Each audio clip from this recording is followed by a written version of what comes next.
Oh, wrap me in my country's flag, and lay me in the cold blue sea. Let the roaring of the waves my solemn requiem be, and I shall sleep a pleasant sleep, while storms above their vigils keep. My captain brave shall read for me the service of the silent air, and yea, shall lower me in the waves when all the prayers are said, and I will find my long, long home among the billows and the foam. Farewell, my friends, for many I leave. We've sailed together on the deep. Come, let us shake our hands. I'll sail no more, but shipmates work for me.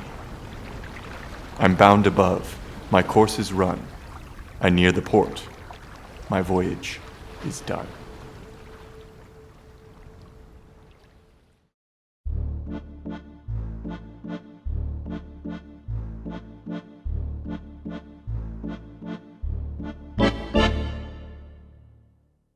Hello and welcome to The Bad Spot and part 2 of The Last Star Marked, my brand new Sundered Isles campaign. At the top of the episode, you'll have heard an excerpt from the sea shanty A Dying Sailor to His Shipmates, read by the incredibly talented Tyler Esselman. Tyler is a performer, writer and software engineer based in Los Angeles and is the co-host of the This One Goes to 11 podcast, who also recently co-produced a short film entitled Dickie Mac, The Right of Way.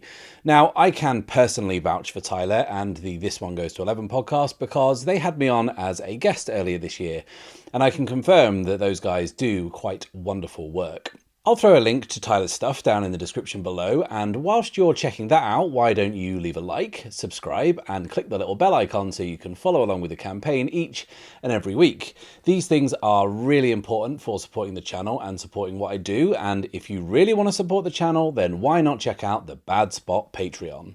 There you'll get early access to all episodes, exclusive behind the scenes content, and your name on screen, like these lovely people. So we began last time with Gideon Finch, tasked with a clandestine mission by Sabrina McCabe, the governess of Port Emberlyn. The mission was to infiltrate an exclusive party at Whitlock Manor, which was being held for merchants and traders from across the Ember Strait. Gideon had been asked to identify Felicity Devereaux, a representative of the League of Smoke and Steel. He was tasked with following her and finding out who she is meeting at the party and why.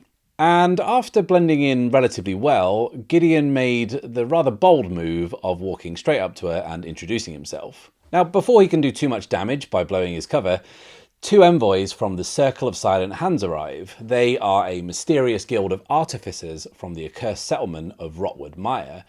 And this arrival caused much consternation amongst the guests, but it transpires this is who Felicity is meeting, and she quickly escorts them to the roof terrace for a private talk. With Lorenzo's help, Gideon locates them and climbs the outside of the manor house up to the roof above. There, he moves quietly into position in order to eavesdrop on the conversation, but is alarmed to see Felicity Devereaux turn on the envoys, killing them both. Her elaborate mechanical prosthetic, apparently a powerful enhancement granting her near superhuman strength. In the short struggle, the envoy drops a vial that Gideon picks up, a vial containing a mysterious blue flame that seems to have a mind of its own. He is briefly transfixed by it, but snaps out of it as Felicity Devereaux, with a taste for murder and seemingly searching for whatever Gideon has picked up, turns on him. Okay, before we get into this proper, let's actually mark progress on our vow. I do tend to get caught up in the drama of these things and in the kind of narrative flow, and I often feel making this show that stopping to do stuff like this kills the drama if I, kind of grind things to a halt to tick some boxes. Rules can be decidedly unsexy like that. So let's catch up on what I missed last session now. Let's look at the move, Reach a Milestone. Now, we could mark quite a bit here because climbing up to the terrace and evading the guards could be overcoming an obstacle. Witnessing the betrayal could count as gaining valuable insight, and having this little vial of blue flame could be acquiring a vital resource. But if I marked all of those, then we'd have completed the track by now, and it doesn't feel like we are anywhere near there yet. So I think that overhearing the end of the exchange between Felicity Devereaux and the Circle of Silent Hands and witnessing the actual murder is pretty huge. And I think that's probably the key piece of information that Gideon needs from this. And that's what he needs to feed back to Governess McCabe. So that is what I'll mark progress for. So up to 6 out of 10. And with that out of the way, let's begin.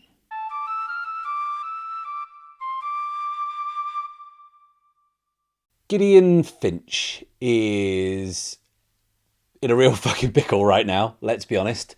He is crouching down behind a statue as the incredibly powerful, seemingly enhanced individual is bearing down on him. He is holding something she wants. Whether or not this is what she wanted from the envoys, we don't know yet. But either way, Gideon is right in line to catch a bejeweled mechanical fist right to the face, and that seems inevitable at this point.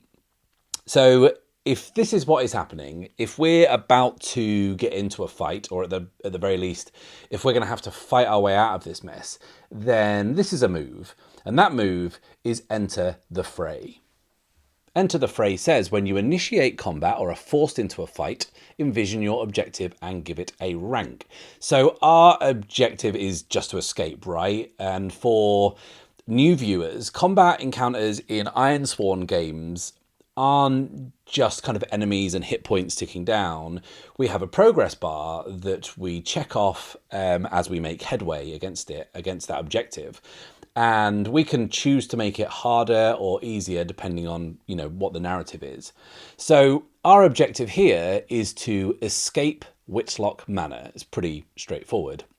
And as far as how hard it's going to be, I think this is going to be quite challenging. Like, Gideon isn't much of a fighter, to be honest. He is also unarmed.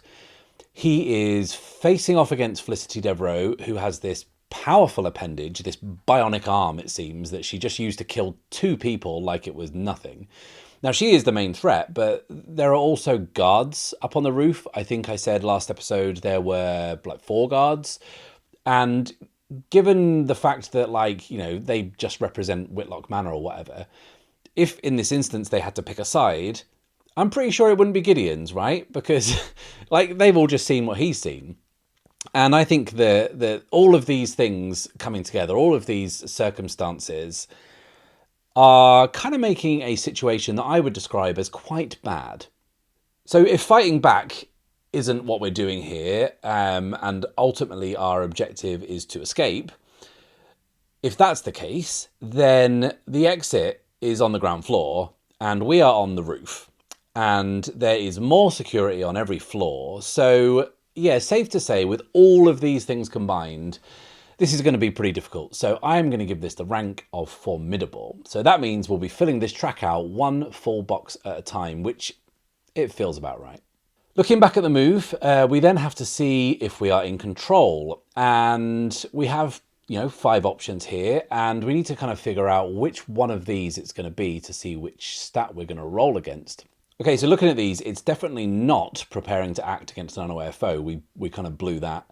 And also, we're probably not in command or facing off against our foe either. So I think that as Gideon sees what's happening, he processes all of this information, the vial in his hand, Felicity coming towards him, the guards standing off. I think he is going to have to think fast. He is going to have to react quickly. He is definitely caught in a trap or sizing up the situation. So let's enter the fray, rolling plus wits. That's a miss. On a miss, the fight begins with you in a bad spot.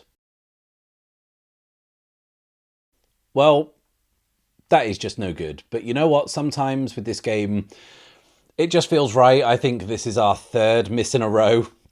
So, we're kind of staying on trend.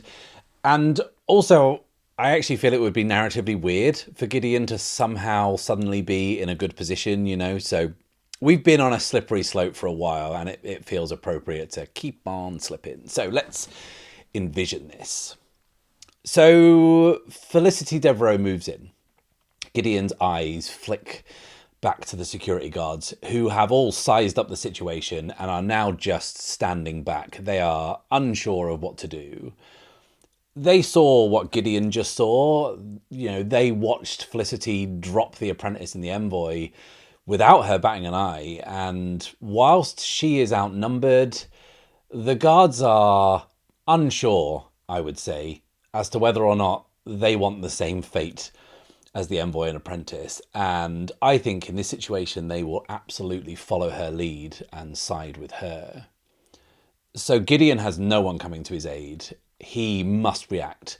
He is exposed. He is not equipped for this fight. And before he realizes it, he sees a flash of bronze as she steps in and throws the first deadly punch. We are on the back foot. This is going to trigger a move. And that move is React Under Fire. React Under Fire says when you are in a bad spot and take action in a fight to avoid danger or overcome an obstacle, envision your approach and roll. And looking at the options, we are definitely dodging, aren't we? I think that's all we can do, really. We've got a split second to react to avoid the incoming blow. So let's React Under Fire, rolling, plus edge. It's a weak hit. On a weak hit, you avoid the worst of the danger or overcome the obstacle, but not without a cost. Make a suffer move, -1. You stay in a bad spot. So this actually poses quite an interesting narrative question, and it's my own fault for kind of painting myself into a bit of a corner here. Like, I've established Felicity Devereaux as lethal, like truly lethal. So I need to be really careful with applying minor costs, because I will keep suffering these costs.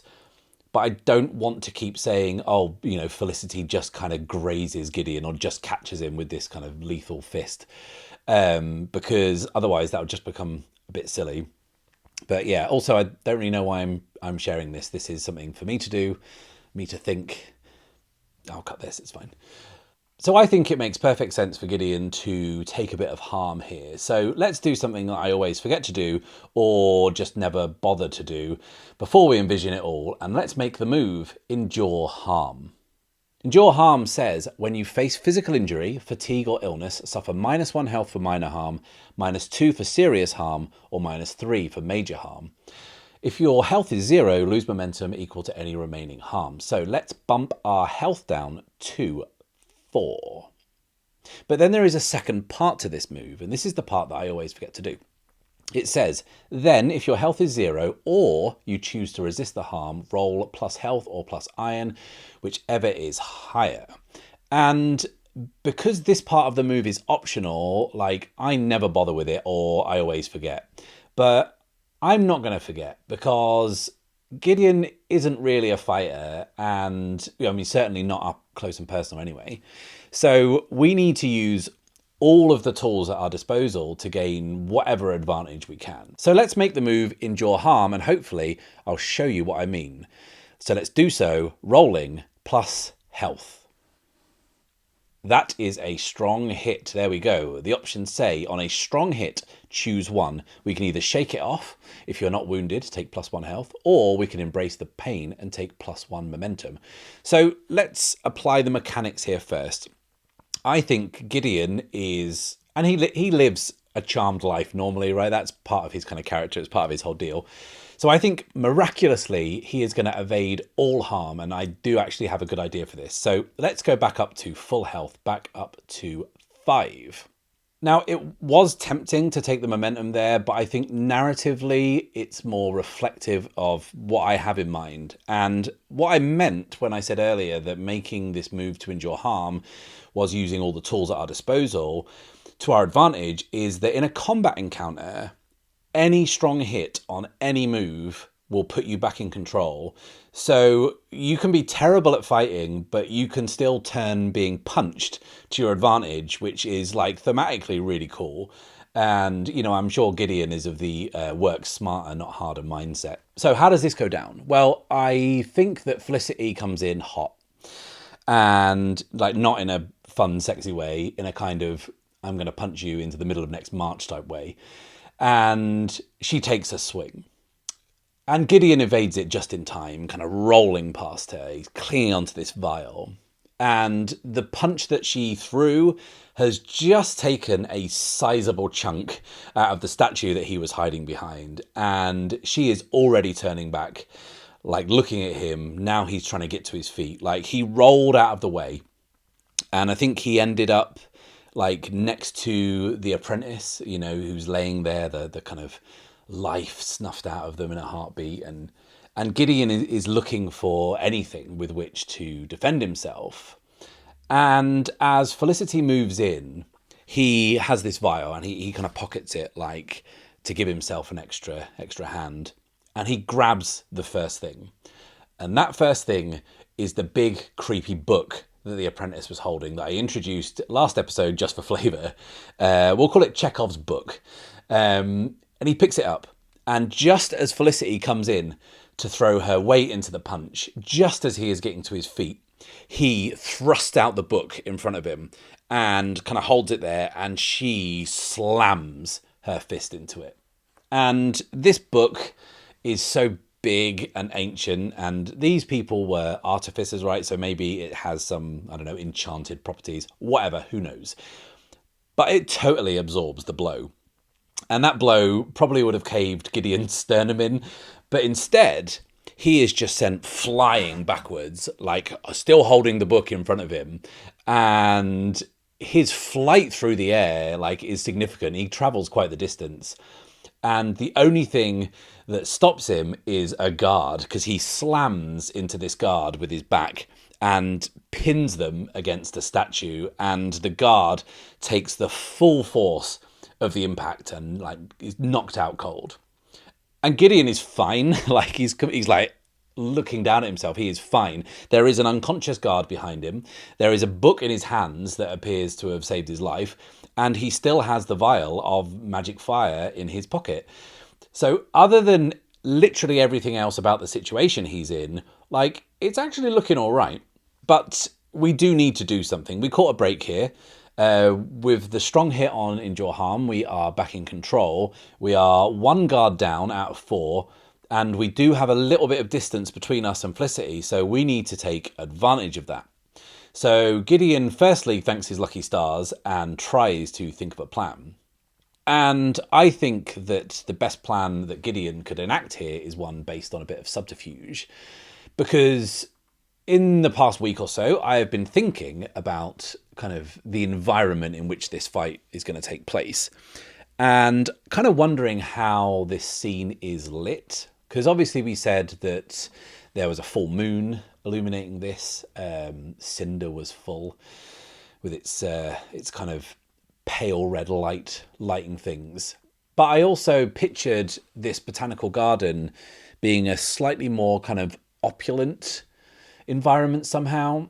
I wonder if some of the statues, and these statues are of the great traders of the Whitlock family lineage, and I kind of pictured in my head these statues holding like these glowing orbs, and the orbs kind of illuminate the locale. And technologically, like, you know, there's not really electricity yet. I mean, I've kind of not really established that there is or there isn't, but like, it doesn't really matter what is powering this. It just exists. So it's gas light, electric light, whatever. But these glowing orbs are giving this certain ambience. And it's also giving Gideon an idea. He looks up at the statue into which he has just smooshed this guard, right? And it's a statue of like an older woman, and she's looking upright and regal. And in her right hand, she holds a glowing amber orb. And it's probably the size of like a volleyball, maybe. And Gideon kind of just reaches up and pushes it.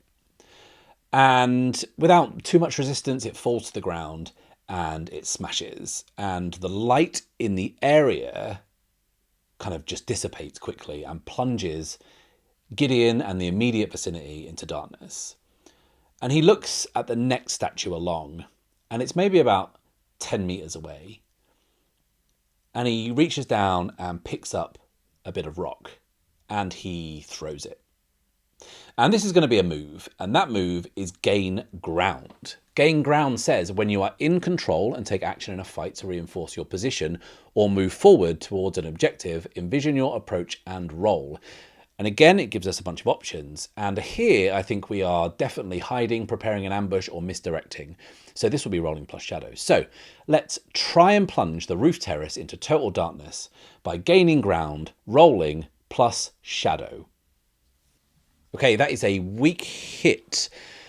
It says on a hit, you stay in control. On a strong hit, we get to choose 2 of these options. And on a weak hit, we get to choose 1. So of these 3 options, one certainly doesn't feel appropriate, which is the progress, because we're still on the roof, right? Our objective is to escape, and we haven't gone anywhere at all. So I'm going to rule that out straight away. Now, both of the other options do fit. We've gained the upper hand slightly by changing the environment. So I actually think instead of momentum, I will take the +1 on the next move here, because actually this feels like we're going to turn the darkness to our advantage, which thematically kind of fits. So let's envision this. Gideon launches a rock at the statue, and it just kind of catches the top of the orb, and like, oh, he's still got the book as well, by the way. He needs that book. I think that saved him once. Hopefully it'll save him again. And the orb that he hits cracks, and the light slowly fades. And then he picks up another rock and throws at the next statue to his left. And again, his aim is true.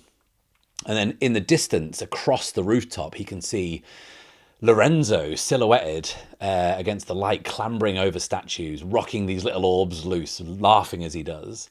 And kind of 1, 2, then 3 crash to the ground. And then the entire terrace is plunged into darkness.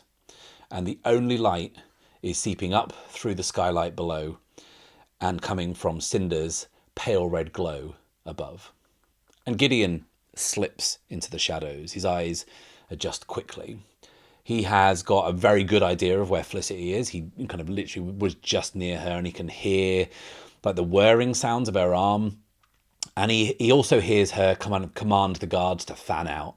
And he watches them from a kind of a safe position of darkness, and he sees them move out towards the roof's edge.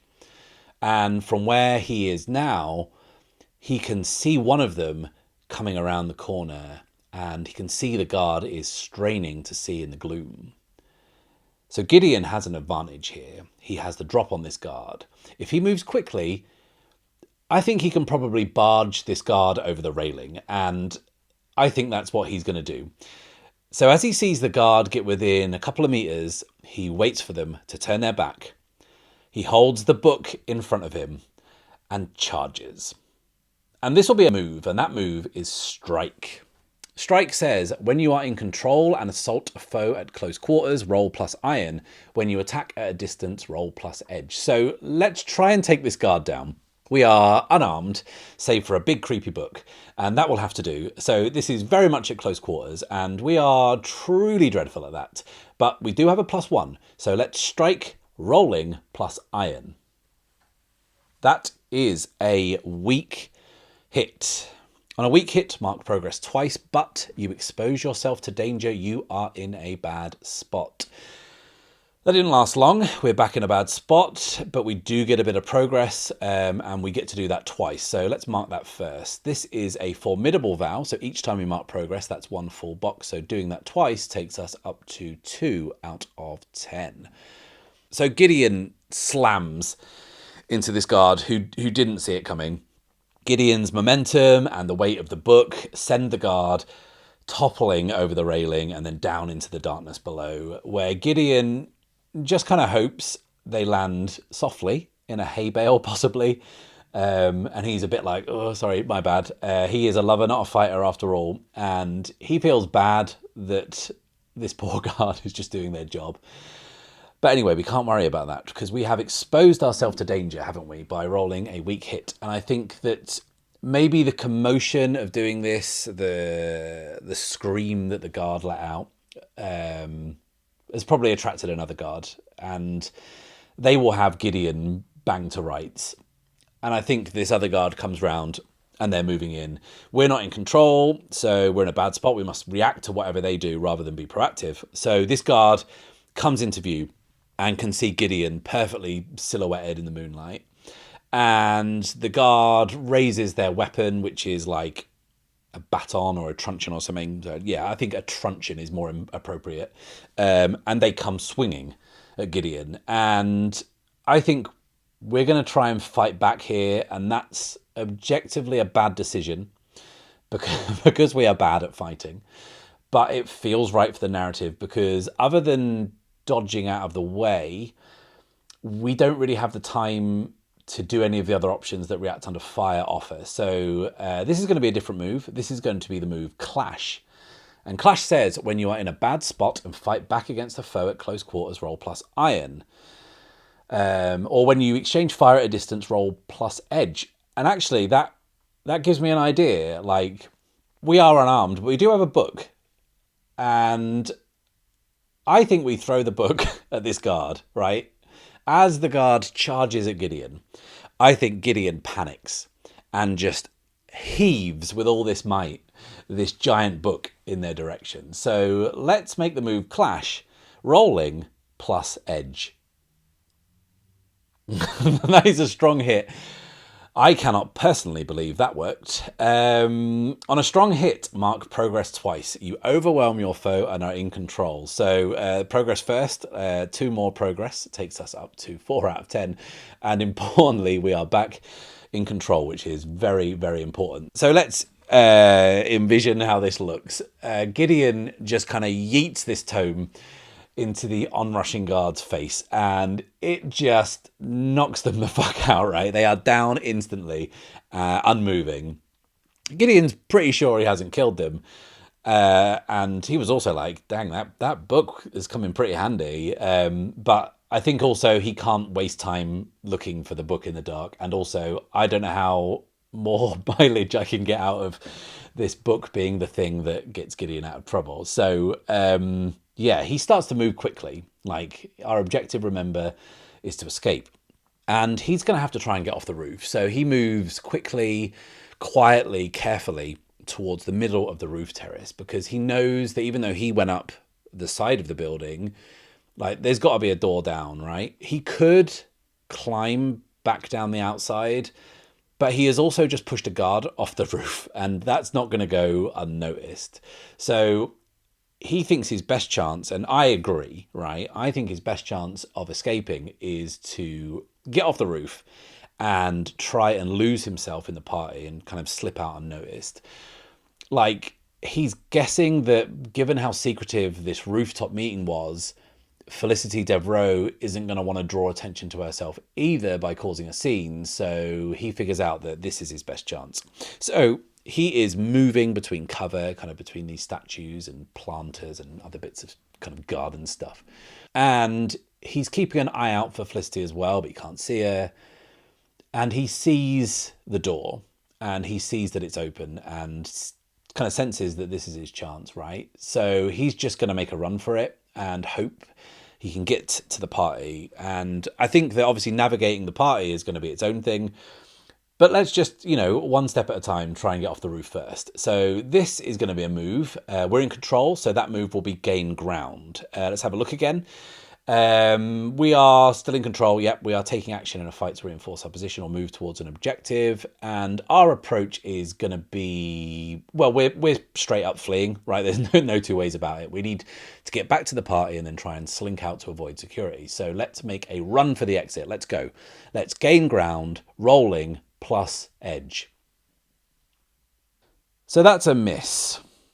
On a miss, your foe gains the upper hand, the fight moves to a new location, or you encounter a new peril, you are in a bad spot and must pay the price. Okay, so it's going to be one of those episodes. I shouldn't have got too comfortable being in control, because it just doesn't last very long, does it? It's so fleeting. And I have an idea for this, and I think that maybe Gideon has lost track of Felicity. He perhaps thought he knew where she was, and he figured it would be safe enough to make a run for it, and, the darkness that he has kind of enveloped the scene in was going to be to his advantage, and that's all he needed. And, that's going to turn out to be wrong. Because when he he figures that, like, he knows where he's going. He can see the stairs. He knows that leads to the floor below. He just goes. He doesn't think too much. He just runs. And that's his first mistake, because he doesn't even get more than like 10 paces before, just behind him, he hears the mechanical whirring of Felicity Devereaux's clockwork appendage winding up, and she gets him.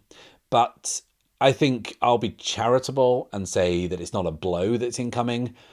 He is grabbed by the back of the coat as she reaches out and snatches him. And he was running flat out. His momentum is completely checked. He is pulled backwards. His direction of travel, like, completely reversed. He is jerked off his feet. He is swung around and thrown through the air. He loses all sense of his whereabouts as his body spins around, and the darkness of the terrace is suddenly replaced by a bright light as Gideon smashes through the glass of the skylight and crashes into the room below.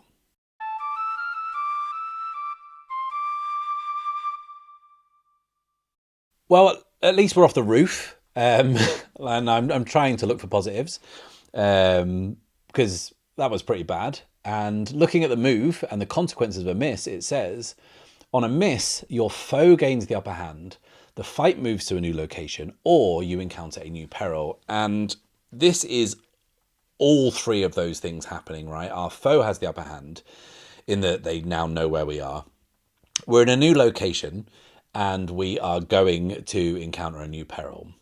And it also says you are in a bad spot and must pay the price. And I mean, at this point, it almost goes without saying that we are in a bad spot. And for paying the price, I will choose to take some physical damage here, because Gideon has just been thrown through a window and has fallen a not insignificant distance into the room below. So if we look at the endure harm move again, I think we can say this is minor harm. It doesn't make sense for us to do the second part of the move and resist it narratively. So I think we will just eat the damage, and our health will drop down to 4. And looking at this as well, our momentum is really low, and we need to start pumping that up again, because as the stakes increase, I think so do the consequences of failure, and momentum can really bail you out. And the way things are going, it feels like we need a safety net. But anyway, let's envision how this goes down. So like I said on the previous episode, the floors above the main party in the ballroom, which is on the ground floor, like where all the other meetings are taking place, there were other meetings going on. Like, we saw them as we climbed up the outside of the building. And I think we find ourselves now looking at a very stately banquet. There is this large dining table, maybe kind of 10 meters long. And there are upwards of 20, 25 guests, and they're all like finely dressed, and they are enjoying this lavish meal that's spread across the entire table's surface. There's suckling pig, wild boar, whole fish, dressed vegetables piled high, and the diners are laughing and carousing as they are waited on by attendants who are keeping the glasses filled and the courses coming. And this jovial mood is suddenly and loudly broken as a man smashes through the skylight above and crash lands into the middle of the table, sending glass and food everywhere. And the guests are shocked into silence. Like, some of them have food and wine like splattered all over them, all over their kind of finery, and Gideon winces in pain. And after a moment kind of starts to sit himself up and realizes, like, all eyes in the room are on him, the man who has crashed quite literally this exclusive dinner party. And he has cuts all over his face and hands and scrapes from the glass, and every part of his body hurts. He feels like he has just been thrown through a window and fallen onto a table 1 story below, which is, yeah, kind of right. But he has no time to process this, because in that moment, 2 more guards come bursting through the doors. They've got their truncheons raised, and he must act, and act fast. And I think we're going to try and pull a fast one here. Gideon is going to try and bluff his way out of this to buy himself at least a moment to escape. He makes eye contact with the guards as he sits up, and he says, "For God's sake, there's a maniac loose on the roof. Apprehend her at once." And this is going to be a move, and we're in a bad spot, so this move will be react under fire.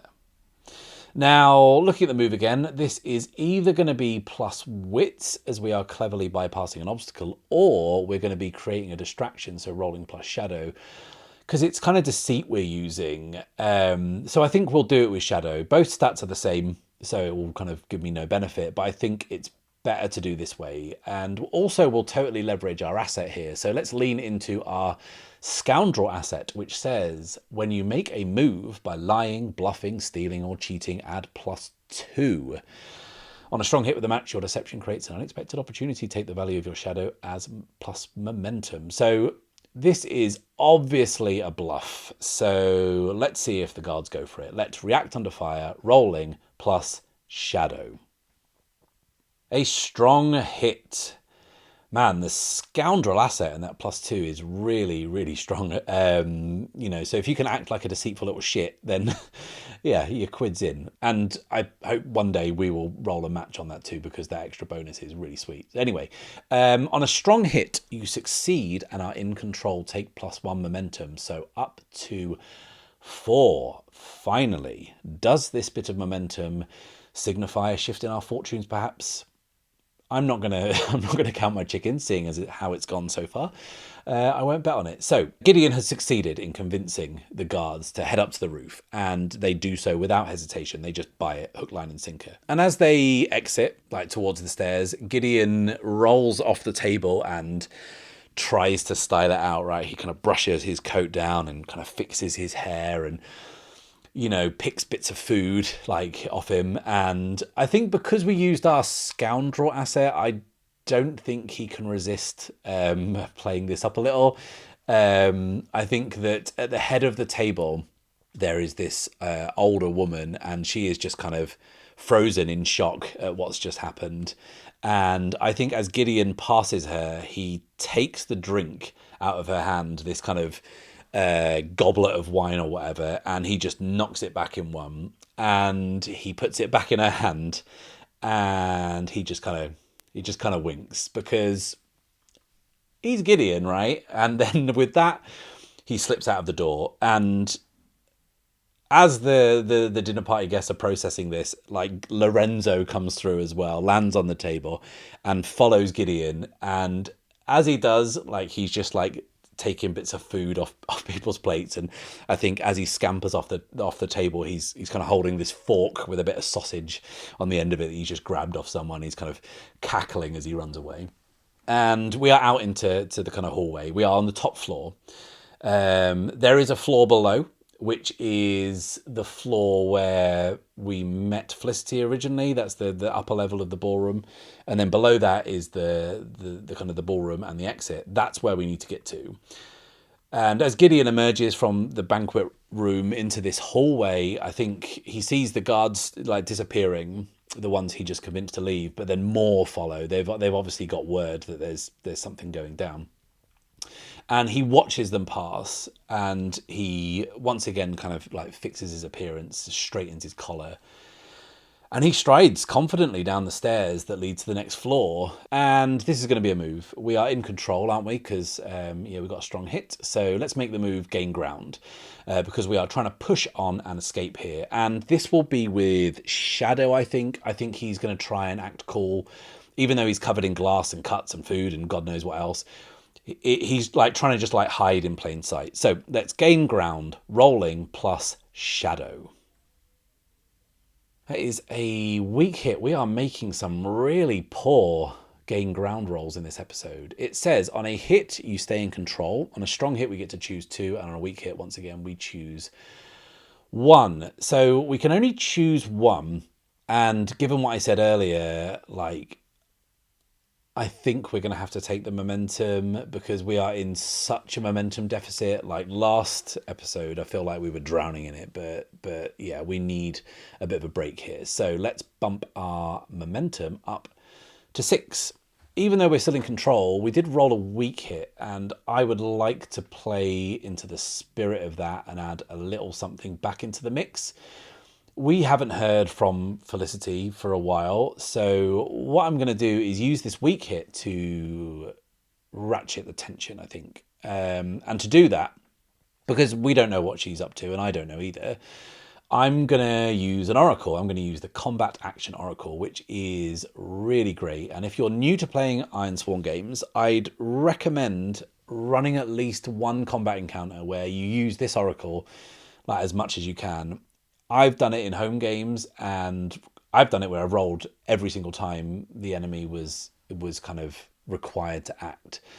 And it can lead to some really interesting situations, and also forces you to think on your feet. So let's do that. Let's roll on the combat action oracle and see what Felicity Devereaux is up to, and then fold it into the story.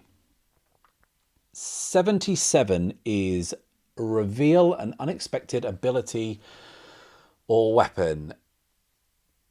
I mean, she's already got a bionic arm. I don't know if I'm ready for like her to have a bazooka leg or whatever. Like, I don't know what that's going to be. I think firstly, something's got to hold us up. Let's worry about that first. I think that as Gideon gets to the top of the stairs that lead down to the upper level of the ballroom, we can start to hear like the string quartet, and the party is still going. What has happened on the upper floors hasn't filtered all the way down to the bottom yet. And I think that as he reaches the top of those stairs and start to feel something like safety, I think he is cut off by someone else coming up the stairs. And it's the head of security. It's this officious looking man with pale skin, thinning brown hair, this tidy little moustache, and he's kind of stout. He's kind of pretty short and stocky. But like by the looks of him, he probably didn't become the head of security through how good at security he was, like probably nepotism, or he's someone's nephew or whatever. And he's flanked by two guards with truncheons, and they run past Gideon and head up the stairs to where he's just come from. But the head of security stops Gideon and says, "The name's Webb, head of security here at Whitlock Manor. You look like you've been done quite the mischief, sir. Whilst Whitlock Manor accepts no responsibility for any personal harm you may have suffered, we do offer our sincerest apologies." And Gideon just wants to get past this guy, but Webb is wanting to kind of take the time to officially brush this incident under the carpet and kind of do his job, do due diligence, and won't let Gideon leave. And that is when we hear screams coming from up the hall, and Gideon turns to see one of the guards that just passed him tumble down the stairs in a twisted heap. Seconds later, Felicity Devereaux emerges. Her auburn hair is now matted to her face with blood. Her clothes are torn. Her arm is whirring and winding. She has fought her way down and left God knows how many bodies in her wake. And she steps forward. And even though that she is like some distance away, she turns her prosthetic arm like this, and it clicks at the elbow. And then she deftly flicks her wrist, and spools of tiny chain come out of her hand. 5 to be precise, each one ending in one of her fingers.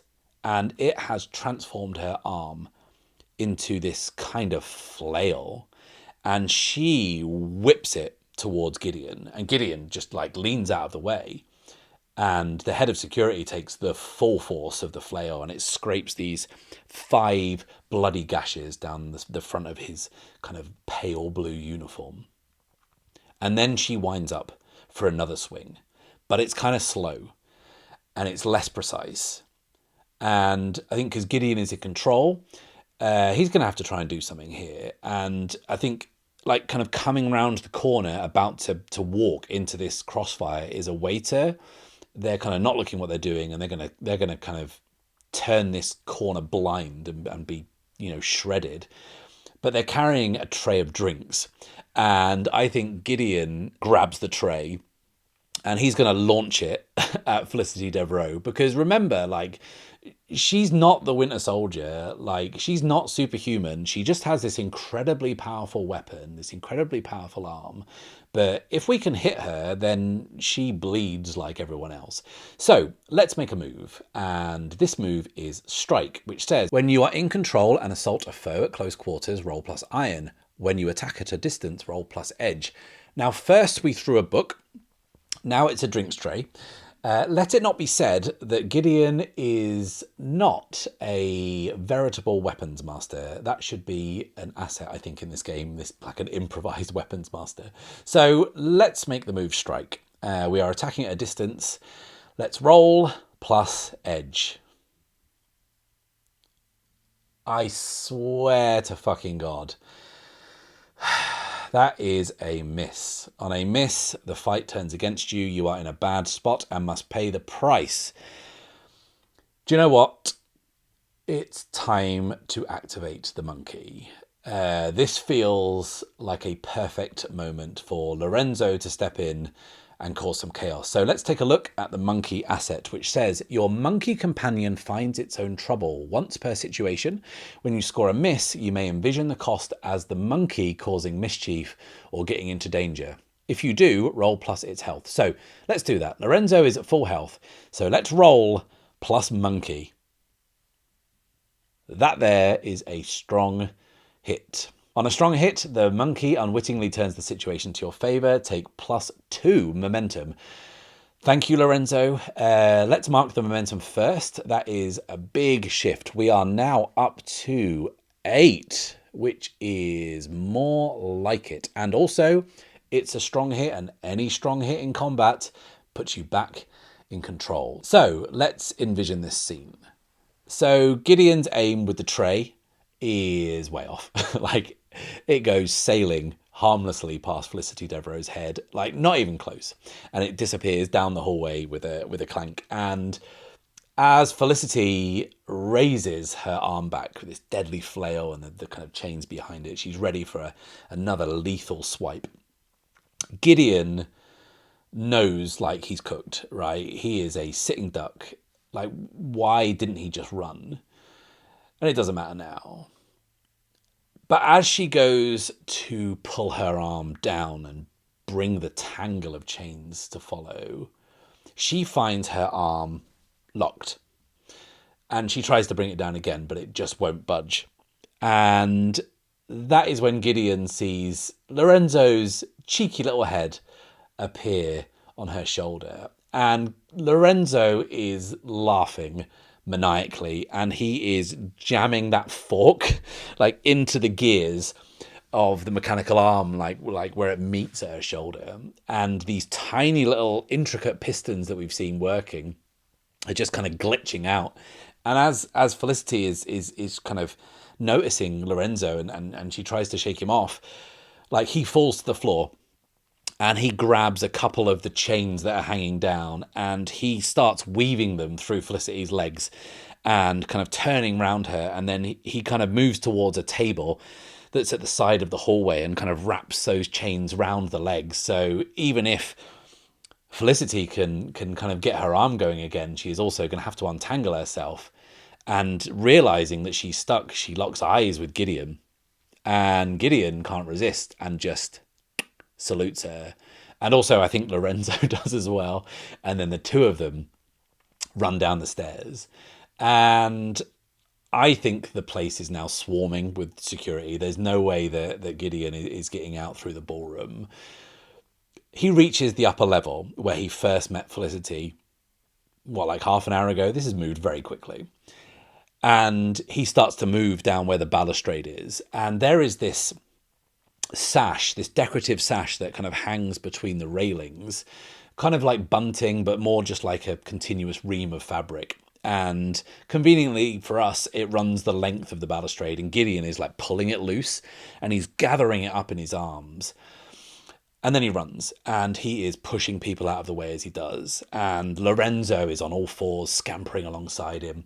And Gideon is letting this fabric unfurl behind him as they run. They run towards the large stained glass window that is at the end of this like kind of balcony bit. It's kind of a first floor window. That's important, because with the ballroom swarming with guards, he's leaving another way. He is leaving through a window. And this is going to be a move, and this move is going to be gain ground once again. And looking at it, we are fleeing for sure. So this is going to be rolling plus edge. Finally, not only a strong hit on gain ground, but a strong hit with a match.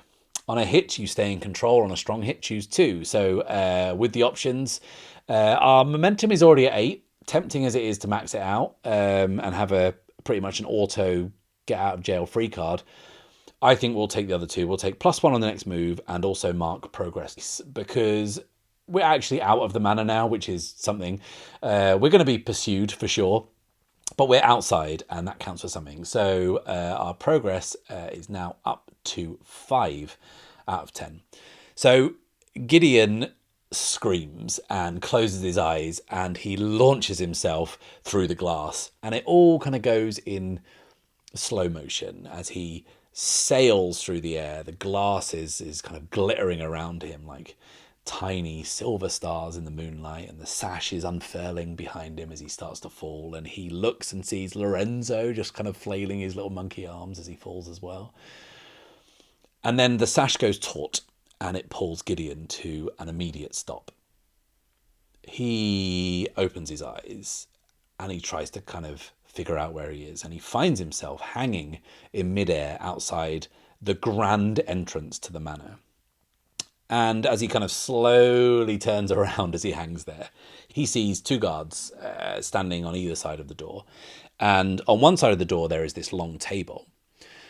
And it's a table where the guests have checked their armaments. So there's like cutlasses and pistols and knuckle dusters, all those things. And the guards are just kind of in awe of what they're witnessing. They've got no idea what they've just seen. And because of that, they don't notice that there is a monkey on the table gathering up armfuls of pistols. And Gideon also hasn't noticed what is directly below him. And the sash, I think, finally gives way upstairs and rips loose from the balustrade, and he falls again. But the fall is very short and surprisingly comfy, because he has landed in the driver's seat of a horse-drawn carriage, and the guests whose carriage it is have just emerged from the doors of Whitlock Manor with their driver leading them out, and they join the guards in looking absolutely dumbfounded at this scene. And Gideon kind of makes eye contact with him and just kind of shrugs, takes up the reins. And then Lorenzo, with his newfound arsenal, hops up onto the running board and then in through the window. Gideon G's the horses into action, and the carriage pulls away down the long dirt driveway out of Whitlock Manor. And that is what a strong hit with a match gets you.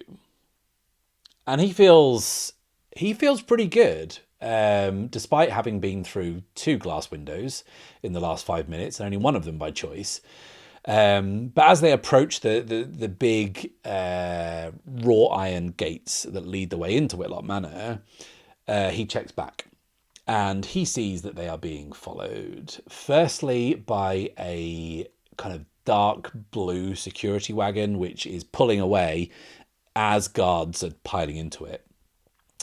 And then, after the wagon, there is a jet black horse, and on top of that jet black horse is the unmistakable figure of Felicity Devereaux.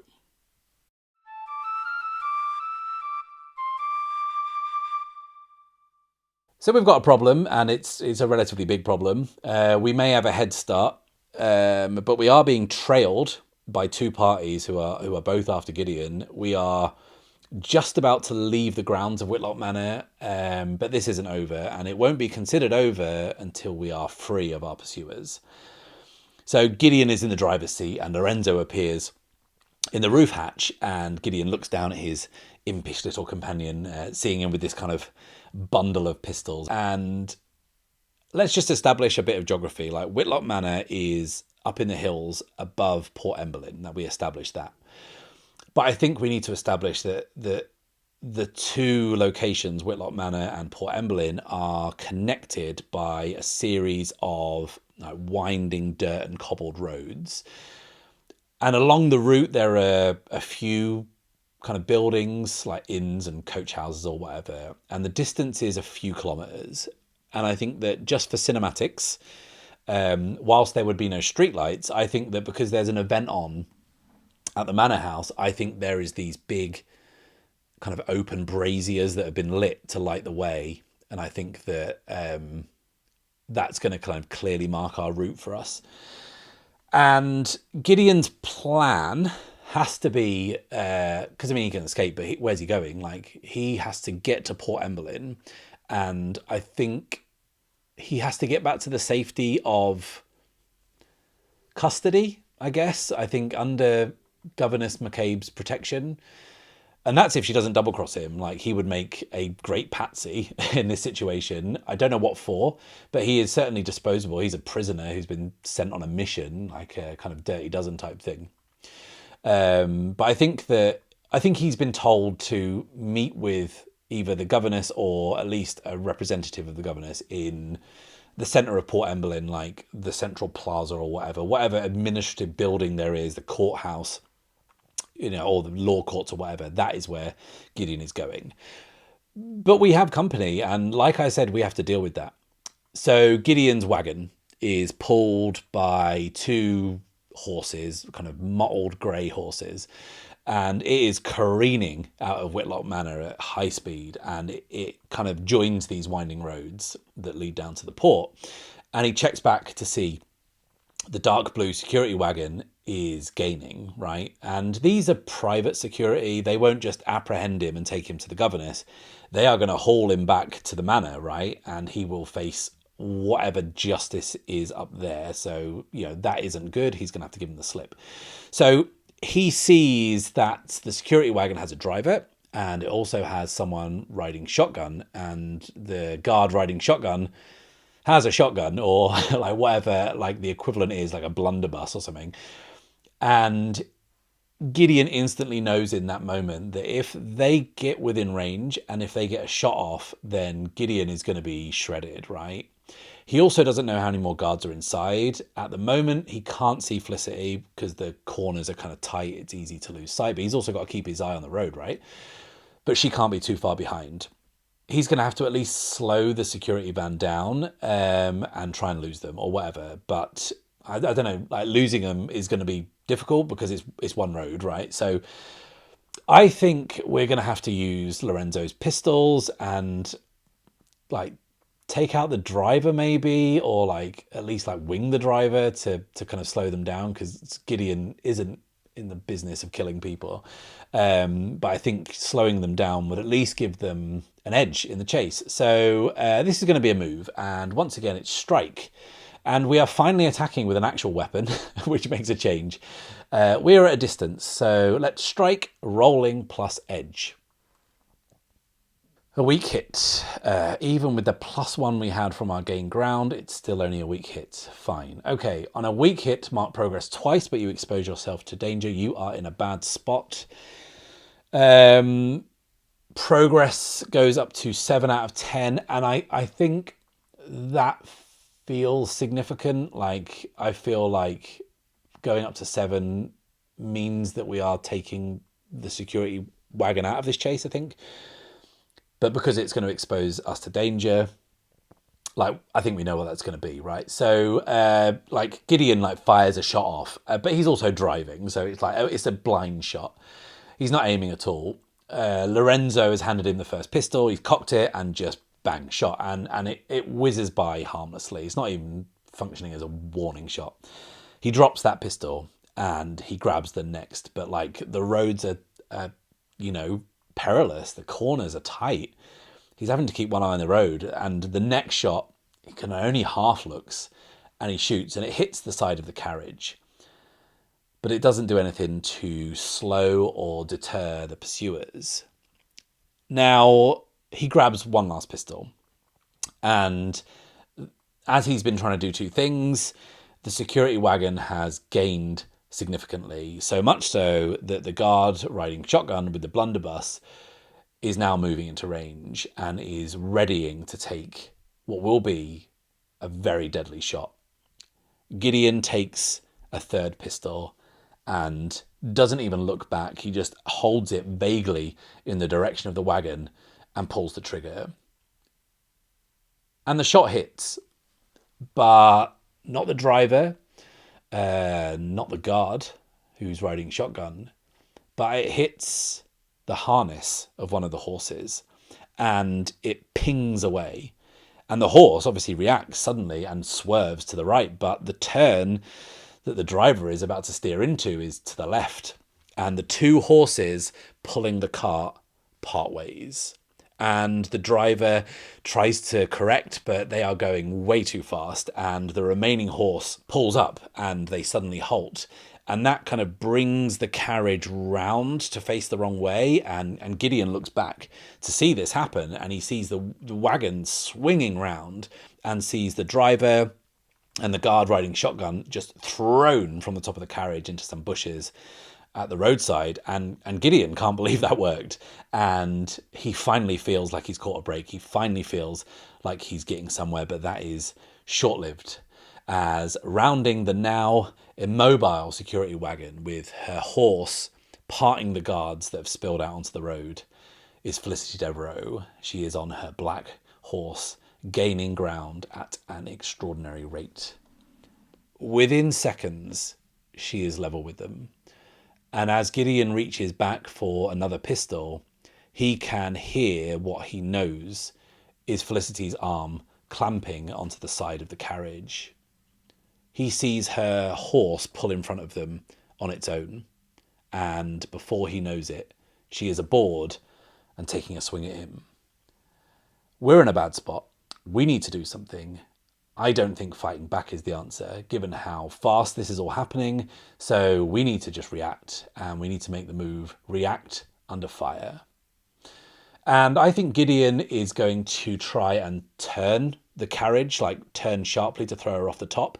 Like, he can see Port Emberlyn coming up fast. The streets are becoming more regularly cobbled. The buildings are denser, kind of closer together. So he yanks on the reins and he tries to brace for the sharp change of direction, hoping that this will throw her off the top of the carriage. So let's react under fire, and this will be rolling plus edge. It's another weak hit. On a weak hit, you avoid the worst of the danger or overcome the obstacle, but not without a cost. Make a suffer move, -1. You stay in a bad spot. Okay, so I think that this actually does throw her off, right? And I think this what Gideon attempted to be a sudden shift of direction actually is more like a sharp break, like an emergency stop. And as he does it, she tumbles forward. She's thrown forward, like over his shoulder. And he feels suddenly this sharp shooting pain in his left arm as he realizes that she has clamped her mechanical hand around his wrist and she is like hanging off the side of the carriage. Her legs are like flailing and kicking as he flies around another sharp bend, but she is not letting go. She is clamped on. Now we need to make a suffer move, and that's going to be endure harm, and that's a -1, so that will bump our health down to 3. But Gideon is definitely going to try and resist this. He's come too far and he is too close to safety. With Felicity clinging on, he grits his teeth. Let's make the second part of the endure harm move, which says, if you choose to resist the harm, roll plus health or plus iron, whichever is higher. And frankly, if our iron is ever higher than our health, we are in serious trouble. So let's roll to resist this harm, rolling plus health. A strong hit. On a strong hit, choose 1. We can either shake it off. If you're not wounded, take +1 health, or embrace the pain, take +1 momentum. And I'm taking the momentum. It's narratively appropriate. It signals there has been a shift back in Gideon's favour, because remember, any strong hit puts us back in control. So our momentum is up to 9. Let's tie this all together. So as Gideon steers with one hand and swings Felicity back towards the horses with the other, she finally lets go, and his wrist is burning with pain. It feels like his arm has nearly been yanked clean out of the socket. And now she is clinging on between the horses, and she is struggling up to gain a foothold, but she pulls herself up. She clambers up the front of the carriage, and within seconds, she is on top of Gideon. Their faces are close. He can see in her eyes this murderous desire. She grabs a handful of his shirt with her left, and she rears back her mechanical arm, ready to strike. But Gideon can see something she can't. As I said, they are closing in on Port Emberlin, and as the building density increases, so do the opportunities and obstacles. And he can see up ahead a warehouse, and it has a winch and pulley sticking out from its first floor, and it's where the loading doors are, and the winch is hanging kind of low. She is about to bring down the killing blow when Gideon leans back. He pulls his boots up into her midriff, and he forces her away with his legs. Let's take a big risk. Let's try and end the fight by making the move, take decisive action, which says when you seize an objective in a fight, envision how you take decisive action, then roll the challenge dice and compare to your progress. Now, we are at 7 out of 10. This is normally less than I would feel comfortable rolling against, but to be honest with you, it feels like a miracle that we made it off the roof, so this feels just about right. So let's take decisive action, rolling against our progress. That is a weak hit. On a weak hit, you achieve your objective, but not without cost. Roll on the table below or choose one. And looking at the table, there is a suitably perfect result here, and I will choose that. That result is you face collateral damage. Something is lost, damaged, or broken. Okay, so let's envision this. Gideon uses all his strength and effort, everything he's got left, to push her away. And Felicity turns and she can see the winch and the pulley incoming. And she realizes that she has enough time to make a choice to let go. She looks quickly back at Gideon. Her left hand is still gripping him by the coat. And she sees something. Just inside his coat, a pale blue glow in a glass vial. A glass vial with an entrancing, shifting blue flame inside. She lets go of it and snatches it in one motion and then turns away. And as she turns, she takes the full impact of the hit of the metal winch into her mechanical arm. She winces in pain as she clings on, and Gideon's carriage speeds away below her. And I think Gideon kind of pats himself down and realizes the vial has gone, but he doesn't have time to process it. As Lorenzo screams and points ahead, there is a roadblock at the head of the main plaza. The town militia are lined up with muskets and rifles and pistols, and they are ready to shoot. Back up the road, Felicity Devereaux hangs from the pulley with her now battered and dented mechanical arm, and in her other hand she holds the vial. And she watches the flame dance and smiles. Her jet black horse moves below her, and she lets go, landing in the saddle. She takes the reins and canters away down a dark alleyway and out of sight. As Gideon's carriage continues to move, pedestrians are throwing themselves out of the way as he hurtles around the corner, moving at breakneck speed. He loses the reins. The carriage goes way too fast over a bump in the road, and one of the wheels buckles, tipping the carriage forward. And the braces holding the horse in place bend and snap, and the horses run free. And the town militia ready their shots. And sparks fly up from where the wheel used to be, is grinding against the cobbles. Gideon and Lorenzo dive into the carriage through the roof hatch, and the first volley of musket fire comes in, sending splinters of wood and glass everywhere, and the carriage tips over onto its side and grinds down the hill, slowly coming to a stop just a few meters before the roadblock. And as it finally comes to a rest, Gideon and Lorenzo tumble out, exhausted, battered, cut and bruised. And yes, he may about to be shot, but at least he's out of the carriage. A hand goes up amongst the militia to hold fire. The hand belongs to Governess McCabe, who walks around the barricade and stands over Gideon. He is laying on his back, almost kind of hands in the air in surrender. And when he sees her, he smiles softly. But she reacts suddenly and violently, pulling her rapier, and she holds the point at Gideon's throat. And at that point, he realizes, yeah, this was too good to be true. He was just a patsy. But she doesn't run him through. She's looking at something.